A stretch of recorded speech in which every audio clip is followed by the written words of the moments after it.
we have a little bit of an issue. Hang on, actually.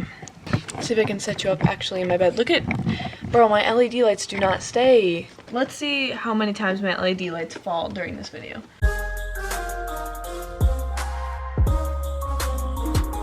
Hey, this is a very casual video if you can't tell. I mean, you're literally in my bed. Welcome to Vlogmas Day 11. So as you can tell, these are my AirPods, right? If you can't tell, there's only one in there. I fell asleep with them in, and I took my entire bed apart, looked under the bed, took everything out from underneath my bed, in the pillowcases, and there's nothing there. But anyway, that's not what this video is about. This video is about how to pass like a pro. Let me just state my credentials. I was a libero for my school ball season. I'm pretty sure every single year. I don't know if I've ever played a school ball season where I wasn't libero. But yeah, and then for my club season, it's a hit or miss. Sometimes I will be libero and then other times I'm not. Either way, I'm always a defense specialist. Anyway, my first point is, if you want to be a better passer, you need to be loud. These are things that you can control no matter what. I'm not a loud person. Coach Christy, if you're watching this, you know full well. You don't need to comment anything proving or disproving what I'm about to say, alright? But what I'm saying is, I'm just not a loud person on the court. And if you are like me, your voice just doesn't, or maybe you're just not comfortable, I don't know, either way, you just gotta be loud. And I feel like that is something that will stand out to any coach, no matter who you are, it does not matter. That stands out to coaches, and they love to see loud back row players. And that's something you can't control. You don't need to be good to do that. Don't be bossy, also. My second word of advice would be your platform almost never moves. It's almost all just literally hip and knee movement and like legs. I don't say legs, weird. I'm from the Midwest. It's legs. Anyway, I'm gonna show you guys an example. Hold on. So, okay. When you're in back row, right, and you're passing, I'm not vibing with these colors, are you guys? Because I'm definitely not. Hold on. Now you really can't see me, but you can see my silhouette, so that's good.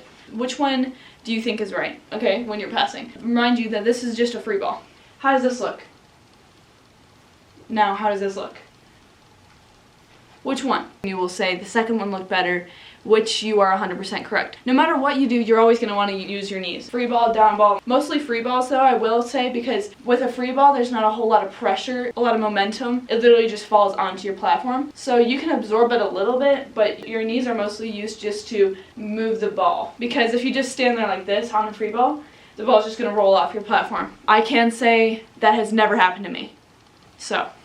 Now, on a down ball, it's a little bit different than a free ball, because on a down ball, you're absorbing more momentum, velocity, I guess. So you're obviously going to be down and ready on a down ball. Free balls you should be too, but it's not as important. You know, some coaches would disagree with me on that. But you're always going to want to be down low, right? But, I mean, for a down ball, you're going to want to be even lower, I would say. And then when the ball comes, you already want your platform out, but you don't want it up here like a free ball. You want it to be like really close to your hips and your body, because all you want to do is have the ball just land right here, so you can literally use your hips, and then, if that makes sense. I mean, it's kind of hard to explain. I think I can probably find a clip. Sophia and I talk about this all the time, a settle pass and a driven pass. A settle pass is more like you're trying to get the ball up, and a driven pass is more trying to get the ball forward and out. Which one do you think is going to be settle, and which one do you think is going to be driven?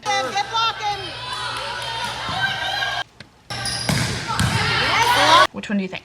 Basically, the correct answer is the first one that I did is a settle. The second one I did is more of a driven. My third tip would be definitely to watch your videos over again. And here's the thing.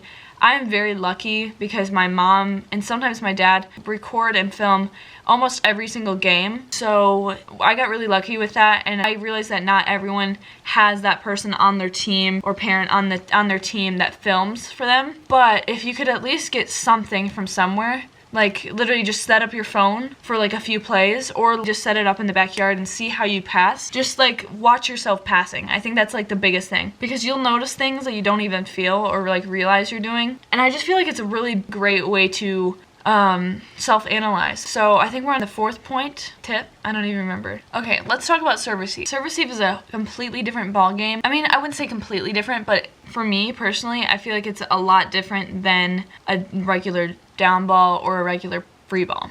The reason being is because from a serve, you are anticipating the ball. You have a bit more time than a down ball because it's further back, you know, on the court. In serve receive, my first point would be establish seam. I'm not talking about in the game. I'm literally talking about in practice. And if you aren't familiar with seams, it's basically like in between you and the person next to you, or the people next to you. So the person is serving to the right, on the right side of the court, right? I have the person to the left of me, I have their short, and then the person to the right of me, I have their deep. And then vice versa, whereas if like the server was serving to the left, then you would go this way. And I'm pretty sure most of you guys are familiar with seams, but I just wanted to make sure. But please establish those. So I feel like it will make you way more comfortable in serve receive. Obviously, always be ready and don't like rely on seams. And then it makes you feel like you don't need to get that ball. That wasn't your ball. That wasn't mine. So if you are familiar and you know what the seams are and you're confident in those seams, it will make the people next to you confident in those seams. But obviously, you have to let them know, like, I got your short, I got your deep. Maybe say their name. I don't know. But I just feel like that might be a good idea, just to establish seams,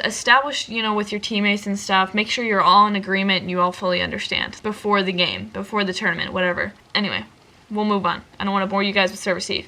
My next point would be consistent with your mindset. Try to get on like a, you know, pre-game, I don't know, whatever you need to do to get in the zone. As a passer, it's very important because we know we're going to get a ball hit at us at least once during the game. Whereas if like you're a hitter, you don't know if you're really going to get set. Like as passers, we determine if the ball gets to the setters. It's very much a mindset and it can be overwhelming, but it can also be like inspiring because you're thinking about other people. Defense is a very selfless thing, or it can be. Sometimes people like overdo it, but if you utilize the selflessness and focus on not if it was a good or bad pass on your part, not if it was perfect or imperfect, focus on the fact like, how am I gonna get my setter a good pass? How are you gonna benefit the team instead of benefiting yourself? You will be surprised how much happier, more satisfied you are with yourself because you're more focused on the team rather than you. We're gonna start wrapping this up because my camera is going to die soon, but my last and final point of the night, just have fun with it. I would say like try out new things in practice. I don't know, try out new things. Really just like utilize the fact that it is practice and you are allowed to make mistakes and you're allowed to learn new things without feeling the pressure of points, you know, right in your face. And I would say, I feel like all sports are like this, where we can all learn from someone else. There's always something to learn.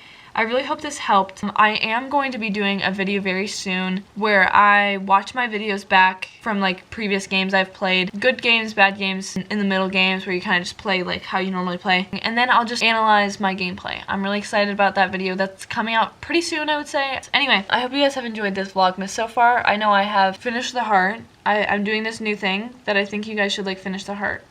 Anyway, Merry Christmas!